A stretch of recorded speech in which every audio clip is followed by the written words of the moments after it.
Hello dears, അങ്ങനെ നമ്മുടെ പത്തരമാറ്റില് നമ്മൾ പ്രേക്ഷകർ കാത്തിരുന്ന മുഹൂർത്തങ്ങൾ ദാ വന്നെത്തുന്നു അല്ലെ.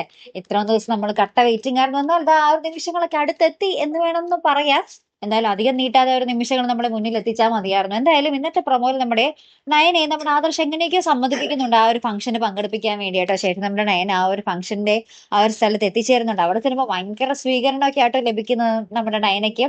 അവിടെ തന്നെ നമ്മുടെ ദേവയാനിയും വരുന്നുണ്ട്. അപ്പൊ ദേവയാനി വരുമ്പോൾ ദേവയാനിക്ക് ഭയങ്കര സന്തോഷം തന്നെ. നയനയുടെ വെല്ലിക്കോട്ട ഒരു ഫോട്ടോയൊക്കെ അവിടെ വെച്ചിട്ടുണ്ട്. ഭയങ്കര സ്വീകരണമൊക്കെയാണ് ലഭിച്ചതും. അങ്ങനെ നമ്മുടെ ദേവയാനി ആട്ടോ നമ്മുടെ നയനയ്ക്ക് സ്റ്റേജിൽ വെച്ച് ആ ഒരു ട്രോഫി കൊടുക്കുന്നതും ആ ഒരു ഡയമണ്ട് നെക്ലസും കഴുത്തിൽ ഇടിച്ച് കൊടുക്കുന്നുണ്ട്. അപ്പൊ നമ്മുടെ ദേവയാനി പറയുന്നുണ്ട്, ഇനി ഇവളോടുള്ള ഒരു സ്നേഹം എനിക്ക് മറച്ചു വെക്കാൻ സാധിക്കില്ല എന്നൊക്കെ പറഞ്ഞ് നമ്മുടെ നയനെ കെട്ടിപ്പിടിക്കുകയും കരയുകയും ഒക്കെ ചെയ്യുന്നുണ്ട് നമ്മുടെ അമ്മയും മോളും കേട്ടോ. അപ്പൊ നമ്മുടെ ദേവയാനി പറയുന്നുണ്ട്, ഈ ഒരു കാര്യമൊന്നും അച്ഛനും മോനും ഒന്നും അറിയണ്ട കേട്ടോ, നമ്മൾക്കിടയിൽ തന്നെ ഇരിക്കട്ടെ എന്നൊക്കെ പറഞ്ഞിട്ട് നമ്മുടെ ദേവയാനി ഇപ്പൊ ആ മറ്റുള്ളവരൊന്നും അറിയിക്കാതെ ഇനി ഇങ്ങനെ പോകുവാട്ടോ നമ്മുടെ നയനയുടെ കൈയും പിടിച്ച്. ഇനി നമ്മുടെ അമ്മായിയമ്മയും മരുമകളും കൂടെ ഉള്ള ഒരു നാടകമായിരിക്കും അനന്തപുരിയിൽ അരങ്ങേറാൻ പോകുന്നത് അല്ലെ. ഇനി അധികം ഒന്നും വലിച്ചു നീട്ടാതെ എല്ലാവരും അറിയുന്ന നിമിഷം വന്നാല് ഭയങ്കര രസമായിരിക്കും അല്ലെ. എല്ലാവർക്കും ഭയങ്കര സന്തോഷവും.